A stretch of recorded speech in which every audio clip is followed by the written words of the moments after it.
চট্টগ্রামে বছরের প্রথম করোনা শনাক্ত হয়েছে। চিকিৎসকরা বলছেন নতুন এই ভ্যারিয়েন্ট আগের করোনার চেয়ে ভয়ঙ্কর।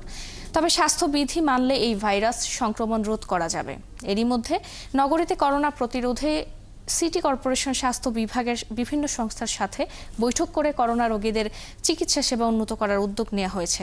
একই সঙ্গে সতর্কতা জারি করা হয়েছে সীমান্ত এলাকা এবং বিমানবন্দরে। আরও জানাচ্ছেন রাজীব বড়ুয়া। দীর্ঘদিন পর আবার নতুন করে আতঙ্ক ছড়াচ্ছে করোনা ভাইরাস। চট্টগ্রামে এবছর প্রথম 4 জনের দেহে করোনা ভাইরাস শনাক্ত হয়েছে, যাদের 2 জন নারী ও 2 জন পুরুষ। চিকিৎসকরা বলছেন নতুন এই ভ্যারিয়েন্ট আগের করোনা ভাইরাসের চেয়ে শক্তিশালী। সিভিল সার্জন জানান, করোনার নতুন এই ভাইরাসে জ্বর বা কাশি নাও থাকতে পারে, দেখা দিতে পারে মাথা, গলা, হাঁটু ব্যথা এবং নিউমোনিয়া। আমাদের কাছে যে র্যাপিড টেস্ট যেগুলো ছিল অতি দ্রুত চলে আসবে, সেগুলো আগে ছিল সেগুলো সম্ভবত একটু এক্সপায়ার ডেটে আছে, সেগুলো আমাদের কাছে শনিবারের মধ্যে চলে আসবে, এটা আমাদেরকে আশ্বস্ত করা হয়েছে। আমরা নতুন কিট দিয়ে আমরা কাজ শুরু করতে পারবো। এ নিয়ে সতর্কতা জারি করা হয়েছে চট্টগ্রাম শাহ আমানত বিমানবন্দরে। জনসংযোগ কর্মকর্তা জানান, ভারতে করোনার নতুন এই ভ্যারিয়েন্ট বেড়ে যাওয়ায় এর প্রভাব পড়েছে বাংলাদেশে। যে সমস্ত এয়ারলাইন্স অত্র বিমানবন্দরে তাদের ফ্লাইট অপারেট করে থাকে, তাদেরকে এই নির্দেশনা দেওয়া হয়েছে তারা যেন তাদের যাত্রীদের মধ্যে গণসচেতন এই সংক্রমণের বিরুদ্ধে, এই সংক্রমণের জন্য, এই সংক্রমণের সম্পর্কে গণসচেতনতা বৃদ্ধি সহ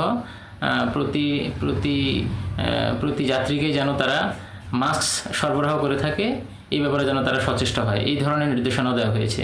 এ নিয়ে চট্টগ্রাম সিটি মেয়র জানান, করোনা নিয়ে আতঙ্কিত হওয়ার কিছু নেই, চিকিৎসার সব ধরনের প্রস্তুতি রয়েছে।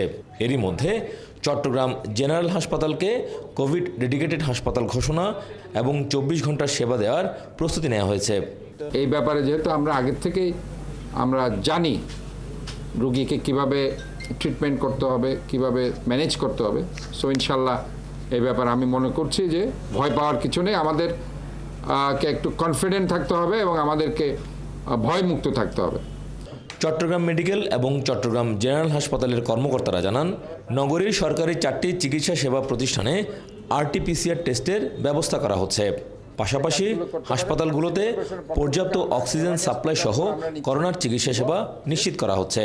Oxygen facilities, central oxygen line, তারপর হচ্ছে oxygen concentrator, high flow nasal cannula, তারপর হচ্ছে ভেন্টিলেটর, সব ফেসিলিটিস রয়েছে এবং এখানেও প্রায় 50 থেকে 60 জন রোগীকে আমরা ট্রিটমেন্ট সহায়তা দিতে পারব।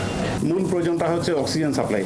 সেক্ষেত্রে যে চট্টগ্রাম জেনারেল হাসপাতাল অক্সিজেন সাপ্লাইয়ের ক্ষেত্রে এখন স্বয়ংসম্পূর্ণ, যেটা বিগত কোভিড-19 আমাদেরকে অনেক ধরনের ক্রাইসিস মোকাবেলা করতে হয়েছিল। এই মুহূর্তে সে ধরনের কোনো সমস্যা আমাদের নেই। চট্টগ্রামে 2020 সালে প্রথম করোনা সংক্রমণ শুরু হয়।